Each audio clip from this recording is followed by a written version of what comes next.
Syukur atas kuasa salibmu, tak terjangkau akal budiku. Kau yang mulia rela jadi hina. Terima kasih kau telah bersedia. Syukur atas kuasa darahmu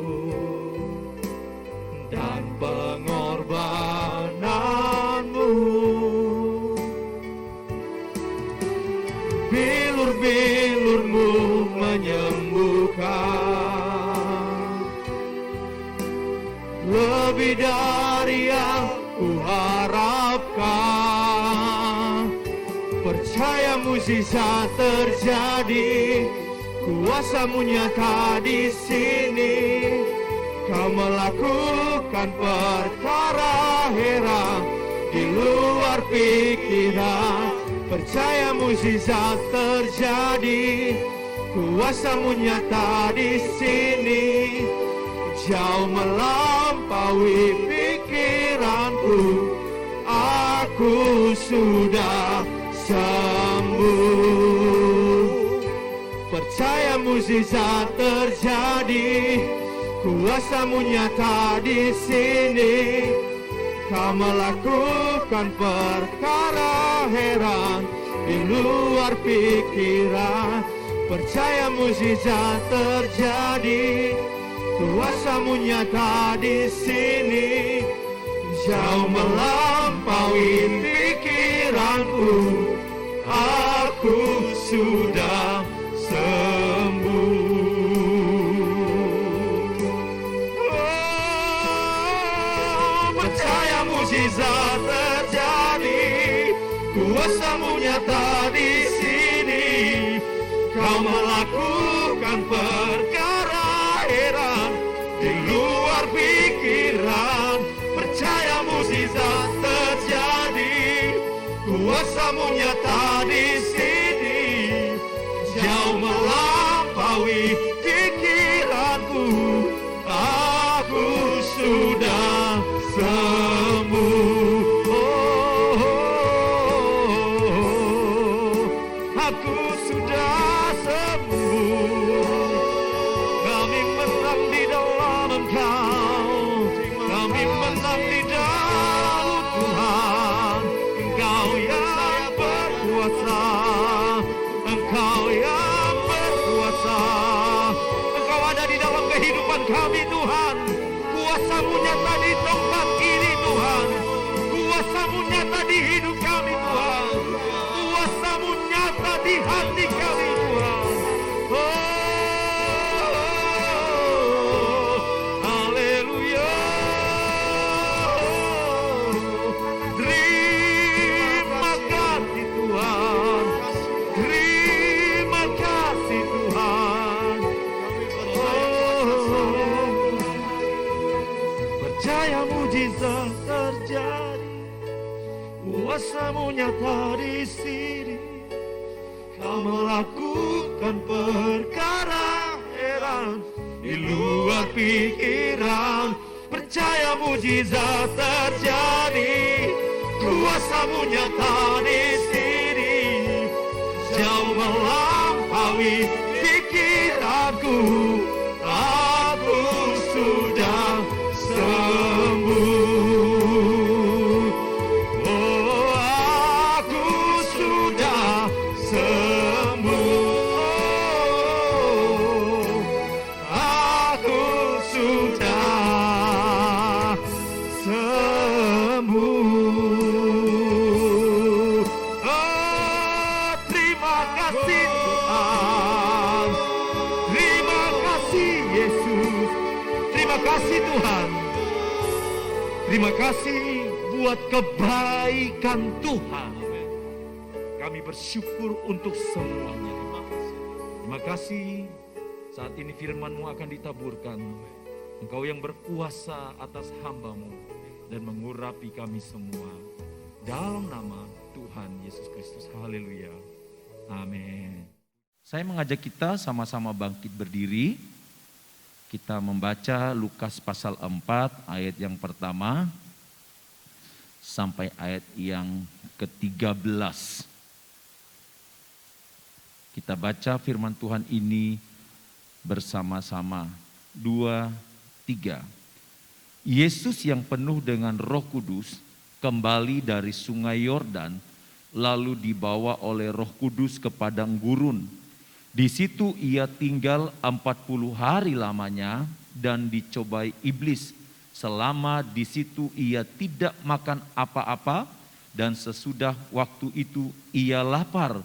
Lalu berkatalah iblis kepadanya, "Jika engkau anak Allah, suruhlah batu ini menjadi roti."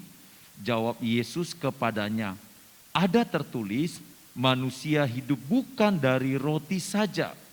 Kemudian ia membawa Yesus ke suatu tempat yang tinggi dan dalam sekejap mata ia memperlihatkan kepadanya semua kerajaan dunia. Kata iblis kepadanya, "Segala kuasa itu serta kemuliaannya akan kuberikan kepadamu, sebab semuanya itu telah diserahkan kepadaku dan aku memberikannya kepada siapa saja yang kukehendaki. Jadi jikalau engkau menyembah aku, seluruhnya itu akan menjadi milikmu." Tetapi Yesus berkata kepadanya, "Ada tertulis, engkau harus menyembah Tuhan Allahmu dan hanya kepada Dia sajalah engkau berbakti." Kemudian ia membawa Yesus ke Yerusalem dan menempatkan Dia di bumbungan bait Allah. Lalu berkata kepadanya, "Jika engkau anak Allah, jatuhkanlah dirimu dari sini ke bawah. Sebab ada tertulis mengenai engkau, Ia akan memerintahkan malaikat-malaikatnya untuk melindungi engkau. Dan mereka akan menatang engkau di atas tangannya, supaya kakimu jangan terantuk kepada batu." Yesus menjawabnya, katanya, "Ada firman, jangan engkau mencobai Tuhan Allahmu." Sesudah iblis mengakhiri semua pencobaan itu, ia mundur daripadanya dan menunggu waktu yang baik. Puji Tuhan. Silakan duduk. Firman Tuhan hari ini saya beri tema siasat iblis. Iya, siasat iblis. Bapak Ibu Saudara yang kekasih di dalam Tuhan Yesus Kristus, kita sudah membaca tadi secara bersama-sama dalam Lukas 4 ayat 1 sampai ayat yang ke-13. Kalau di dalam Alkitab di situ diberi tema perikopnya pencobaan di padang gurun. Ada begitu banyak hal yang disampaikan di sini berkaitan dengan peristiwa di mana setelah Yesus berpuasa 40 hari lamanya. Nah, Saudara, dalam perjalanan puasa Yesus ini, iblis datang menawarkan ada begitu banyak hal kepada Yesus. Kita perhatikan tadi tawaran-tawaran iblis adalah tawaran-tawaran yang besar, Saudara. Bukan tawaran-tawaran yang ecek-ecek orang bilang. Bukan tawaran yang kecil. Tawaran yang diberikan iblis kepada Yesus adalah tawaran yang mempunyai, saya mau katakan tawaran ini adalah tawaran yang tidak bisa diberikan oleh orang biasa, oleh manusia biasa. Sebab dalam perikop ini yang kita baca, salah satu tawaran terbesar yang diberikan oleh iblis adalah seluruh kerajaan dunia. Ini adalah tawaran yang diberikan oleh iblis kepada Yesus. Namun saudara yang kekasih di dalam Tuhan, ternyata semua tawaran-tawaran ini tidak serta-merta diberikan secara gratis oleh iblis kepada Yesus. Kalau dalam ilmu perdukunan ya yang saudara kenal, ada yang namanya atau istilah dengan tumbal. Ya, atau pemberian dari iblis ini bukan pemberian cuma-cuma. Ada yang namanya balas budi. Dan salah satunya yang diinginkan oleh iblis pada akhirnya bagaimana Yesus mau menyembah iblis. Apakah semudah itu iblis menawarkan kepada Yesus dan Yesus menerimanya? Tentu tidak. Kita sudah membaca bersama-sama ternyata tidak semudah itu. Sebab Yesus dengan kapasitasnya sebagai manusia, dia memakai seluruh kehidupannya, seluruh penyembahannya untuk melawan kuasa dari iblis. Di sini saya mencatat dan akan saya bagikan kepada saudara, ada 3 siasat dari iblis. Tentu saudara tahu pasti apa itu siasat, ya. Biasanya siasat itu saudara lebih kita kenal seperti taktik, ya. Siasat biasanya dalam peperangan atau dalam perdagangan, siasat bagaimana caranya supaya nanti dalam perdagangan ini penjualannya bisa naik. Ya, ada siasat-siasat. Tetapi saudara, di sini saya mau menyampaikan ada 3 poin siasat iblis yang disampaikan atau diberikan kepada Yesus. Kita perhatikan yang pertama dalam ayat yang ketiga dan ayat yang keempat. Bisa ditampilkan. Ayat yang ketiga dan ayat yang keempat. Lalu berkatalah iblis kepadanya, jika engkau anak Allah, suruhlah batu ini menjadi roti. Jawab Yesus kepadanya, ada tertulis manusia hidup bukan dari roti saja. Perhatikan baik-baik ayat ini saudara. Di sini iblis mencoba mempengaruhi Yesus agar Yesus memakai kekuasaannya. Iblis mencoba mempengaruhi Yesus agar Yesus memakai kuasanya. Kedudukan Yesus sebagai anak Allah. Seperti yang ditulis dalam Lukas pasal 3 ayat yang ke-22. Dalam Lukas yang pasal yang ketiga ayat 22, di situ dikatakan, dan turunlah Roh Kudus dalam rupa burung merpati ke atasnya dan terdengarlah suara dari langit. Engkaulah anakku yang kukasihi, kepadamulah aku berkenan. Iblis mencoba memakai firman Tuhan untuk mempengaruhi Yesus. Supaya Yesus memakai kuasanya. Agar apa tadi di dalam ayat yang ketiga dan ayat yang keempat?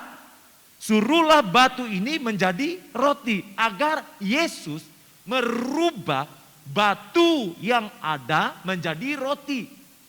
Kenapa iblis menawarkan seperti ini? Kenapa iblis menyuruh Yesus merubah batu itu menjadi roti?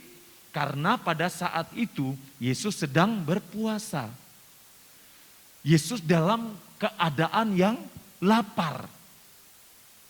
Berkaitan dengan urusan perut. Berkaitan dengan urusan perut. Berkaitan dengan kebutuhan hidup. Bapak Ibu Saudara yang kekasih di dalam Tuhan Yesus Kristus. Kalau berbicara tentang kebutuhan hidup, tidak ada satupun di tempat ini, baik saya, baik saudara, yang tidak butuh dengan keperluan hari-hari kita. Contoh yang paling kita perlukan dalam kehidupan kita sehari-hari adalah untuk makan. Kebutuhan untuk makan dan minum. Iblis tahu kondisi Yesus saat itu sehingga iblis memerintahkan atau iblis menawarkan kepada Yesus dengan berkata, coba engkau merubah batu itu menjadi roti. Kan engkau anak Allah. Tetapi yang kita perhatikan bersama-sama, ternyata Yesus tidak memakai atau tidak memanfaatkan kekuasaannya dan terpancing dengan perkataan dari iblis untuk merubah batu itu menjadi roti. Yesus tidak memanfaatkan keadaan itu. Kurang lebih 40 hari Yesus berpuasa. Setelah itu iblis datang untuk memberikan pencobaan. Masa hanya untuk sebuah roti Yesus harus mengorbankan puasanya selama 40 hari. Tidak sebanding bukan? Puasa Yesus 40 hari harus digadaikan dengan sebuah roti yang diubah dari batu. Tentu Yesus tidak akan mau. Tentu Yesus juga tidak mau mengorbankan kedudukannya pada saat itu. Bapak Ibu Saudara yang kekasih di dalam Tuhan Yesus Kristus, berbicara kebutuhan hidup, berbicara tentang keperluan ekonomi. Saya sudah katakan tadi, semua orang pasti memerlukannya. Tidak ada yang tidak memerlukannya.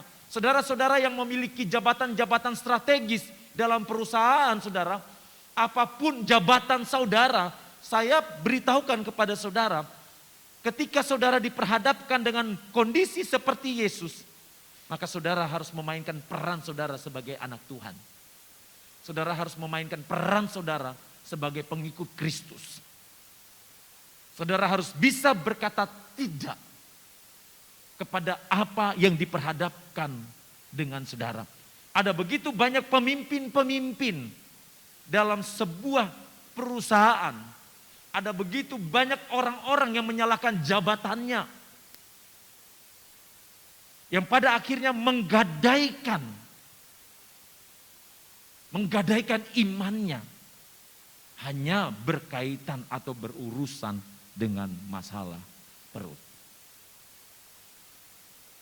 Yesus tahu bahwa hal ini akan merusak rencana ilahi yang datang di dalam kehidupan umat manusia. Yesus tahu itu. Sama halnya dengan saya dan saudara. Ada begitu banyak rencana Allah yang besar, ada begitu banyak rencana ilahi yang begitu besar di dalam hidup saya dan saudara. Jangan sampai rencana Allah yang besar itu yang ada di dalam hidup saya dan saudara rusak atau gagal hanya karena persoalan ekonomi. Hanya karena persoalan perut. Bapak Ibu Saudara yang kekasih di dalam Tuhan Yesus Kristus, salah satu ujian terbesar di dalam kehidupan orang percaya berkaitan dengan urusan perut, berkaitan dengan urusan ekonomi. Makanya di sini firman Tuhan menunjukkan kepada saya dan saudara bahwa Yesus tahu bagaimana cara mengatasi semuanya. Kalau Yesus tahu mengatasi semua hal ini, khususnya berurusan dengan perut ini, saya yakin kita juga bisa menyelesaikan semuanya di dalam Tuhan. Amin, saudara. Yesus sudah memberikan contoh yang besar buat saya dan saudara. Yesus memberikan contoh yang luar biasa bagi saya dan saudara. Supaya apa? Supaya kita tidak menggadaikan kedudukan kita sebagai anak Allah. Kedudukan kita sebagai orang-orang yang percaya kepada Allah. Sebagai orang-orang yang percaya kepada Kristus. Bapak Ibu Saudara yang kekasih di dalam Tuhan Yesus Kristus. Sekali lagi saya tekankan kepada saudara. Apapun yang saudara hadapi saat ini, percayalah Tuhan pasti punya jalan keluar. Apa yang saudara hadapi saat ini? Keadaan yang terjadi saat ini bisa saja membawa kita dalam posisi yang sulit. Apakah kita mau mengambil keputusan seperti Yesus, ataukah kita mengikuti kehendak iblis dengan menggadaikan kapasitas atau kedudukan kita sebagai umat pilihan Tuhan. Kita lihat poin yang kedua. Ayat yang kelima dan sampai ayat yang ke-8. Lukas pasal 4 ayat yang kelima sampai ayat yang ke-8. Kemudian ia membawa Yesus ke suatu tempat yang tinggi dan dalam sekejap mata ia memperlihatkan kepadanya semua kerajaan dunia. Kata iblis kepadanya, segala kuasa itu serta kemuliaannya akan kuberikan kepadamu, sebab semuanya itu telah diserahkan kepadaku dan aku memberikannya kepada siapa saja yang kukehendaki. Jadi jikalau engkau menyembah aku, seluruhnya itu akan menjadi milikmu. Tetapi Yesus berkata kepadanya, ada tertulis, engkau harus menyembah Tuhan Allahmu dan hanya kepada Dia sajalah engkau berbakti. Saudara, ayat yang kelima sampai ayat yang ke-8 ini sebenarnya sangat jelas. Saya ingin bertanya kepada saudara, sebenarnya seluruh kerajaan yang ada di dunia ini punya siapa, saudara? Punya Tuhan atau punya iblis? Seharusnya punya Tuhan. Tetapi iblis mengklaim diri sebagai pemilik. Dan dia berani menawarkannya kepada Yesus. Kenapa iblis berani mengklaim? Kita tarik kembali dalam Kejadian 1. Pada saat penciptaan manusia, Allah memberikan mandat kepada manusia. Beranak cuculah dan bertambah banyaklah. Bertambah banyaklah, penuhilah bumi. Berkuasalah atas ikan-ikan dan segala sesuatu yang ada di bumi. Tuhan memberikan kuasa kepada manusia. Tetapi ketika manusia jatuh di dalam dosa, secara tidak langsung manusia memberikan kuasa itu kepada iblis.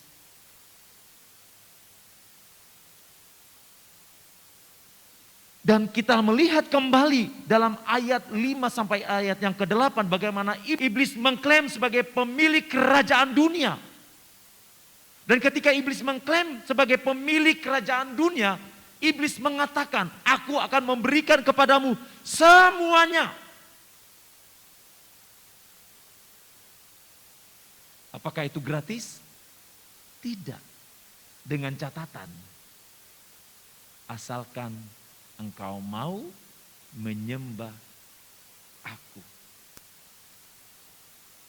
Iblis butuh pengakuan dari Yesus. Iblis berusaha menjatuhkan Yesus dalam hal ketaatannya. Iblis berusaha menjatuhkan Yesus dalam hal ketaatan. Iblis tahu kalau Yesus mau menyembah dia, maka iblis akan merasa dia berada di atas Yesus. Padahal iblis tahu Yesus ada di atas segala-galanya. Amin, saudara? Ada di atas segala-galanya. Perhatikan kembali ayat 5 sampai ayat yang ke-8 ini, saudara. Kalau kita meneliti bersama-sama, kita akan mendapatkan bahwa yang diincar oleh iblis soal penyembahan. Dalam kehidupan saya, dalam kehidupan saudara sebagai umat pilihan Allah. Perhatikan baik-baik penyembahan saya dan saudara di hadapan Tuhan akhir-akhir ini. Bagaimana penyembahan kita akhir-akhir ini di hadapan Tuhan? Hati-hati, saudara. Iblis mengincar penyembahan saudara. Jangan sampai dahulu saudara bisa membangun hubungan yang intim dengan Tuhan. Tetapi karena keadaan dari poin yang pertama tadi, saudara kejar terus itu poin 1. Sehingga saudara lupa untuk membangun hubungan yang intim dengan Tuhan. Ketika iblis mengincar penyembahan itu dan saudara memberikan ruang kepada iblis untuk mengambil penyembahan saudara, maka sebenarnya disitulah letak kekalahan kita. Saya jadi ingat satu sosok yang luar biasa di dalam firman Tuhan. Sadrak, Mesak, dan Abednego. Pada saat itu Raja Nebukadnezar memerintahkan agar semua orang yang ada di benteng Susan tidak terkecuali untuk menyembah raja. Menyembah patung raja. Tapi apa yang terjadi saudara? Sadrak, Mesak, dan Abednego tidak melakukan semua itu. Bagi Sadrak, Mesak, dan Abednego lebih baik dia kehilangan nyawanya daripada dia kehilangan Tuhan yang dia sembah. Saudara, mungkin saya dan saudara tidak diperhadapkan dengan hal yang seperti Sadrak, Mesak, dan Abednego. Tapi mungkin ada hal-hal lain di dalam kehidupan saya, dalam kehidupan saudara, yang seharusnya waktu itu adalah waktu-waktu yang kita berikan untuk Tuhan. Kita sudah atur waktu itu untuk Tuhan, tapi kita langgar sendiri waktu itu. Mungkin saudara sudah tetapkan dalam 1 hari 24 jam itu, mungkin saudara mengambil jam atau penyembahan waktu saudara jam 10 malam sampai jam 11 mungkin. Tapi rupanya dalam 1 hari itu tidak ada sedikit pun kita menyembah Tuhan. Hanya karena apa? Karena kita kelelahan, kita capek. Waduh saudara, secara tidak langsung kita sudah menyerahkan penyembahan kita kepada dunia.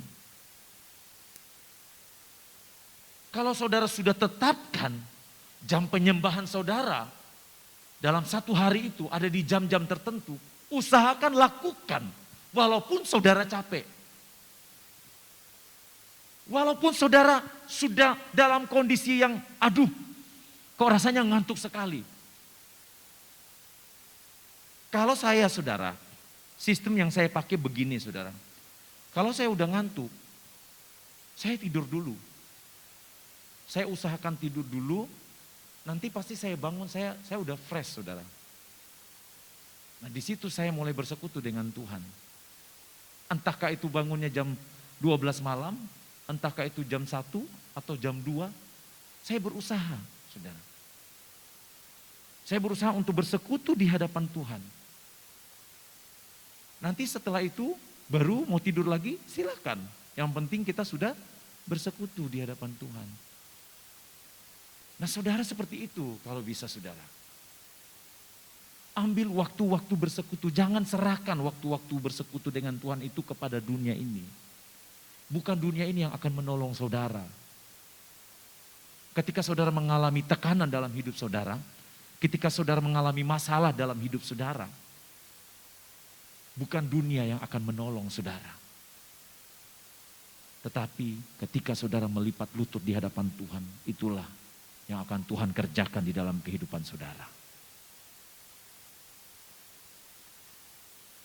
Yesus tahu betapa berartinya sebuah penyembahan. Dan iblis juga tahu betapa berartinya penyembahan itu kalau Yesus menyembah dia. Pangkatnya, derajatnya, iblis pikir dia sama dengan Allah. Karena iblis selalu berusaha untuk sama dengan Allah. Iblis mencari penyembah-penyembah. Padahal penyembahan itu hanya milik Tuhan. Tapi iblis juga mau. Ayo saudara, saya mengajak saudara, saya mendorong saudara. Mari berikan waktumu yang terbaik di hadapan Tuhan.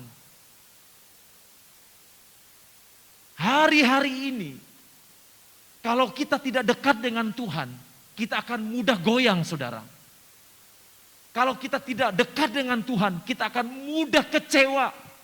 Kita akan mudah menyalahkan orang lain. Kalau kita dekat dengan Tuhan, kita akan belajar, kita akan selalu koreksi diri kita. Saat doa pun pasti Tuhan ingatkan. Loh tadi saat doa penyembahan aja waktu sebelum mulai, Tuhan mengingatkan saya sesuatu. Yang penting hati kita dengan Tuhan, saudara. Hati saudara dengan Tuhan bagaimana? Terserah waktu saudara mau di jam berapa saudara mau ambil. Bersekutu dengan Tuhan. Mau ngambil jam 5 sampai jam 6 pagi silahkan. Jam 4 sampai jam 5 silahkan. Jam 1 malam sampai jam 2, jam 1 dini hari sampai jam 2 dini hari silahkan. Makanya saya selalu ulang-ulang ingatkan kepada saudara, kalau saudara bangun tengah malam, saudara terbangun tengah malam, jangan tidur lagi. Nanti dulu. Seringkali alarm-alarm Tuhan kepada kita itu banyak cara. Ya kan saudara? Alarm Tuhan itu banyak cara kepada saya dan saudara. Mungkin kita harus bangun, mohon maaf, buang air kecil tengah malam. Setelah itu menyembah Tuhan dulu saudara. Jangan langsung. Jangan. Saya yakin kalau saudara menerapkan seperti itu, pasti saudara mendapatkan sesuatu di hadapan Tuhan. Gak mungkin Tuhan gak kasih sesuatu kepada saudara. Pasti ada pembelaan Tuhan dalam hidup saudara. Tapi kalau saudara abaikan suara Tuhan, saudara mengabaikan suara Tuhan, alarm yang datang dalam hidup saudara apapun itu, saudara mengabaikannya, saudara mau minta tolong bagaimanapun juga saudara, sulit rasanya. Kenapa? Karena kita sendiri mengabaikan suara Tuhan. Bukan Tuhan tidak mau menolong. Oleh sebab itu berikanlah penyembahan saudara kepada Tuhan. Tidak ada hal yang lebih baik dari penyembahan saudara di hadapan Tuhan. Kalau saudara bisa memberikan penyembahan itu, maka Tuhan juga pasti akan memperhitungkan semuanya. Kita lihat poin yang ketiga. Di dalam Ulangan pasal 6 ayat yang ke-16. Ya, dalam Ulangan pasal 6 ayat yang ke-16. Namun kita perhatikan dulu dalam ayat yang ke-9 pasal 4 dari Lukas, ya. Kita perhatikan dulu Lukas pasal 4 ayat yang ke-9. Kemudian ia membawa Yesus ke Yerusalem dan menempatkan dia di bumbungan bait Allah. Lalu berkata kepadanya, jika engkau anak Allah, jatuhkanlah dirimu dari sini ke bawah. Sebab ada tertulis mengenai engkau, ia akan memerintahkan malaikat-malaikatnya untuk melindungi engkau. Dan mereka akan menatang engkau di atas tangannya supaya kakimu jangan terantuk kepada batu. Saudara, yang ketiga, iblis berusaha menjatuhkan atau melemahkan Yesus lewat firman Allah. Iblis berusaha melemahkan Yesus atau menjatuhkan Yesus lewat firman Allah. Di dalam Ulangan 6 ayat 16 dikatakan, janganlah kamu mencobai Tuhan Allahmu seperti kamu mencobai dia di masa. Janganlah kamu mencobai Tuhan Allahmu. Apa yang dilakukan oleh iblis kepada Yesus? Terlebih dahulu iblis juga sudah melakukannya kepada Adam dan Hawa, bukan? Kejadian pasal yang ketiga, ayat yang pertama sampai ayat yang ke-24. Saat manusia jatuh di dalam dosa. Coba perhatikan ya, perhatikan baik-baik. Ayat yang pertama dari pasal yang ketiga. Adapun ular ialah yang paling cerdik dari segala binatang di darat yang dijadikan oleh Tuhan Allah. Ular itu berkata kepada perempuan itu, tentulah Allah berfirman. Perhatikan, tentulah Allah berfirman. Semua pohon dalam taman ini jangan kamu makan buahnya, bukan? Tentulah Allah berfirman, semua pohon dalam taman ini jangan kamu makan buahnya, bukan? Lalu sahut perempuan itu kepada ular itu, buah pohon-pohon dalam taman ini boleh kami makan. Tetapi tentang buah pohon yang ada di tengah-tengah taman, Allah berfirman, jangan kamu makan ataupun raba buah itu. nanti kamu mati. Iblis memakai firman, tetapi firman yang dipakai enggak betul. Iblis berkata, tentulah Allah berfirman, semua pohon dalam taman ini jangan kamu makan buahnya. Jangan kamu makan buahnya, semua pohon dalam taman ini. Hawa berkata, tidak. Tuhan berkata, semua pohon di dalam taman ini boleh, tetapi satu, buah pengetahuan yang baik dan jahat. Apa yang dilakukan oleh iblis kepada Adam dan Hawa dipakai kembali untuk menjatuhkan Yesus. Dipakai kembali untuk menjatuhkan Yesus. Bapak Ibu Saudara yang kekasih di dalam Tuhan Yesus Kristus. Seringkali Tuhan izinkan firman Tuhan. Ya. Seringkali Tuhan izinkan firman Tuhan datang di dalam hidup kita. Apakah kita mau benar-benar menjadikan firman Tuhan itu firman yang hidup di dalam diri kita? Ataukah firman yang ada kita pakai untuk kepuasan diri kita sendiri? Dengan kata lain, disalahgunakan. Banyak orang menyalahgunakan firman Tuhan. Aku percaya Tuhan, janji Tuhan seperti ini kepadaku. Tetapi saudara, dia tidak melakukan apa-apa. Apakah itu benar di hadapan Tuhan? Kan tidak, saudara. Kalau memang benar firman Tuhan itu memberikan kekuatan, kenapa sampai hari ini aku lemah? Kalau memang benar firman Tuhan itu memberikan jaminan kepada saya, kenapa sampai hari ini hidup saya seperti ini? Banyak orang seperti itu, saudara. Seolah-olah firman Tuhan itu hanya slogan.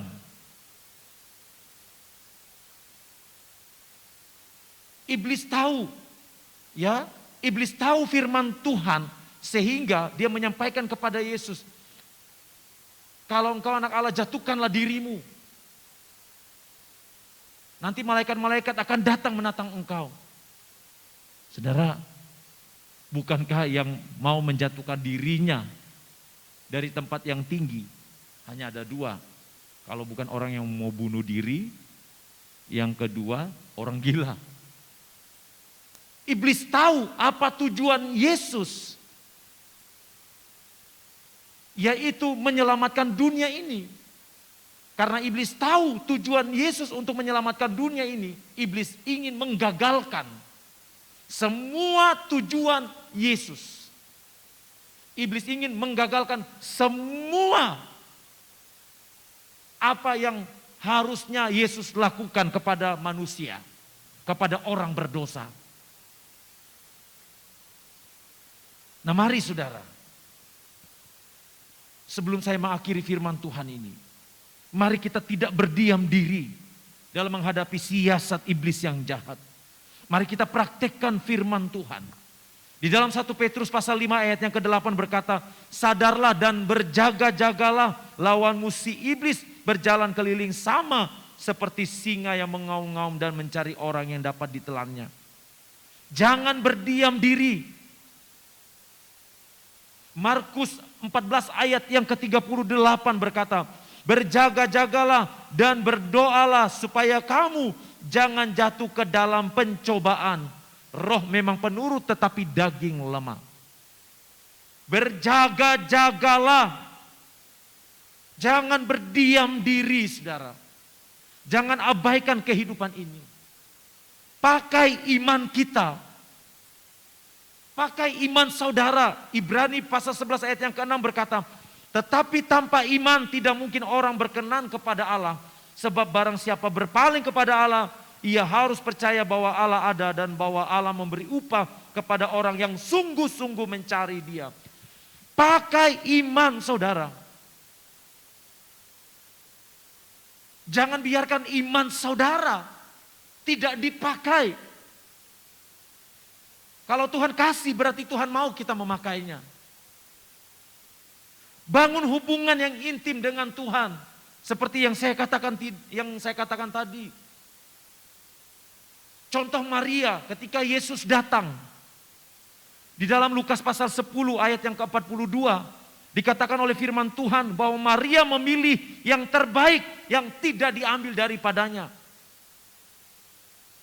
Maria memilih untuk duduk di dekat kaki Tuhan. Mendengarkan perkataan Tuhan.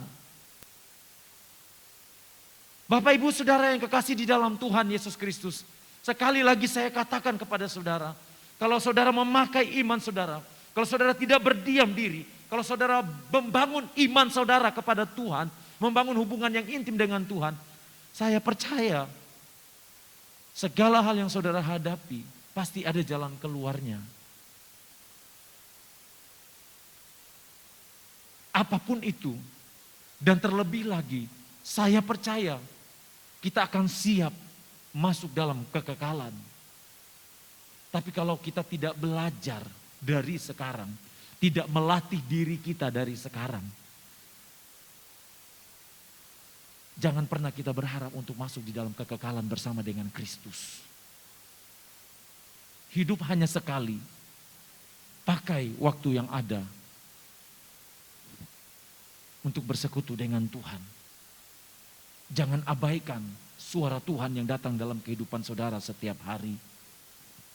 Jangan abaikan panggilan itu. Kalau Tuhan mengingatkan saudara, kalau ada yang perlu dirubah, mari kita belajar sama-sama kita merubah diri kita. Kita mengoreksi diri kita di hadapan Tuhan. Jangan terlena dengan keadaan dunia ini. Jangan terlena dengan situasi yang ada. Pada akhirnya kita akan menantikan kedatangan Tuhan. Itu goalnya. Berjaga-jagalah.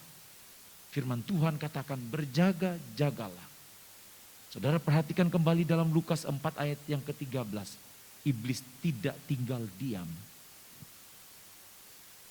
Iblis mencari waktu yang terbaik untuk menjatuhkan Yesus. Iblis juga mencari waktu terbaik untuk menjatuhkan saya dan saudara. Namun kita akan kuat kalau kita selalu berjaga-jaga di dalam Tuhan. Amin, saudara. Puji Tuhan.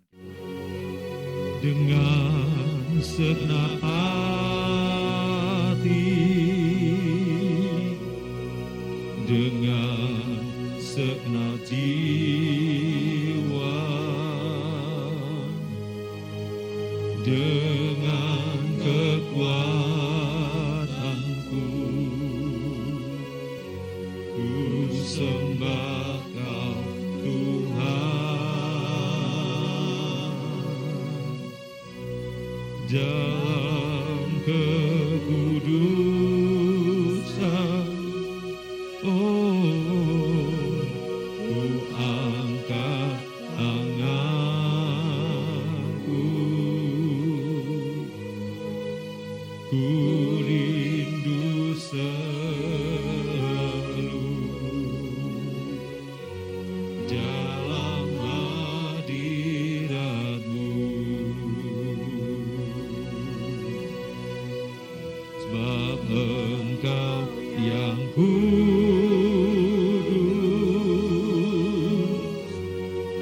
Anak Domba Allah, darah-Mu tercurah di atas Kalvari.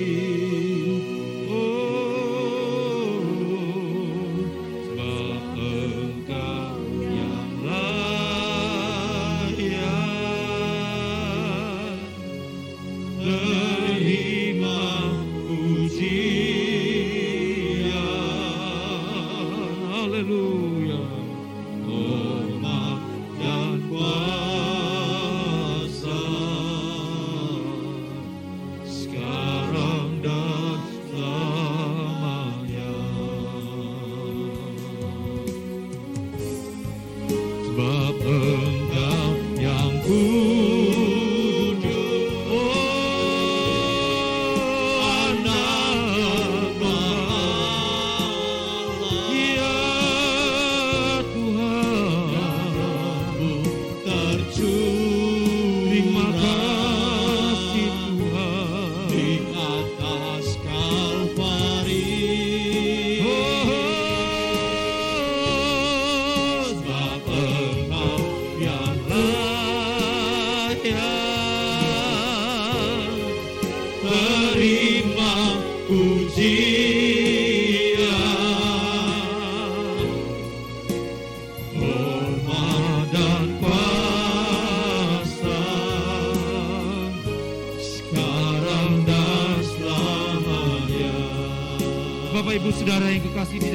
Tuhan.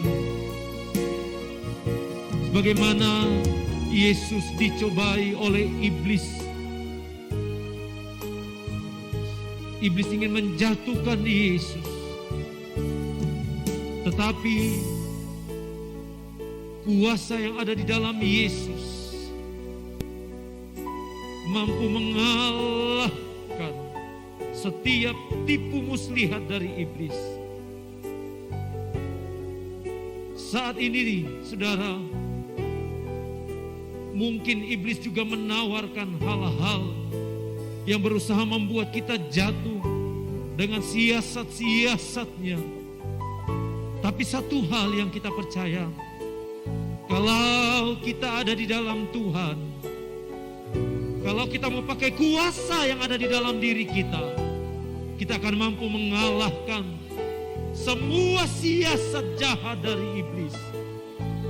Jangan biarkan roh kita mati. Jangan biarkan iblis merampas apa yang Tuhan berikan di dalam kehidupan kita. Biarkanlah kita tetap menjadi penyembah-penyembah yang benar di hadapan Tuhan. Haleluya.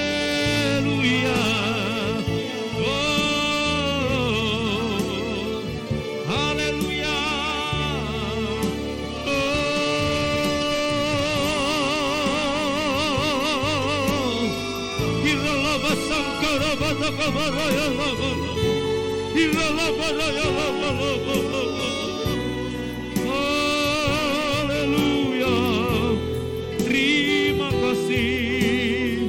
Terima kasih, Kau baik Tuhan. Sebab Engkau yang kudus, Anak domba Allah, darah-Mu tercurah di atas Kalvari.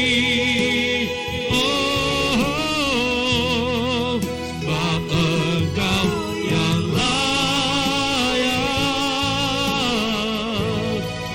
terima pujian. Sama-sama kita bangkit berdiri. Hormat dan kuasa sekarang dan selamanya. Haleluya. Ku hidup oleh anugerah-Mu, yang terbaik ku terima dari-Mu. Rancangan-Mu indah bagiku, sebab ku hidup selalu di dalam-Mu. Tiada pernah ku meragukan bukti kasih dan karya salib-Mu. Kau telah mati gantikan hidupku, sebab itu ku selalu bersyukur. Kasih-Mu memulihkan hidupku, kuasa-Mu membangkitkan rohku. Oh Tuhan, darah-Mu telah tercurah bagiku, pengorbanan-Mu sempurna. Terima kasih, kasih-Mu memulihkan hidupku, kuasa-Mu, oh Tuhan, membangkitkan rohku. Ya Yesus, darah-Mu telah tercurah bagi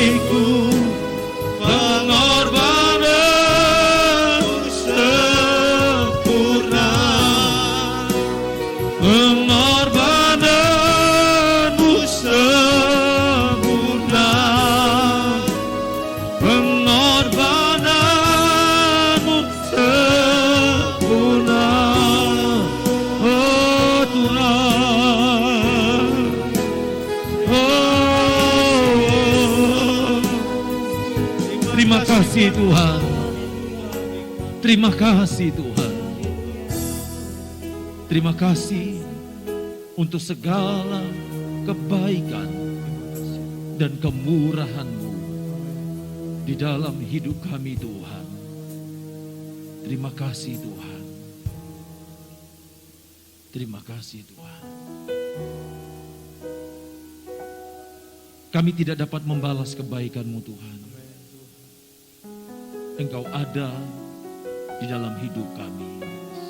Terima kasih untuk semua anugerah-Mu. Terima kasih Tuhan. Terima kasih Bapa di sorga. Terima kasih untuk semuanya kami bersatu hati. Kami berdoa buat bangsa dan negara kami Tuhan. Tuhan kami mohon kuasa-Mu. Tuhan jamah bangsa ini. Engkau pulihkan bangsa kami ya Tuhan. Engkau berkuasa atas bangsa kami.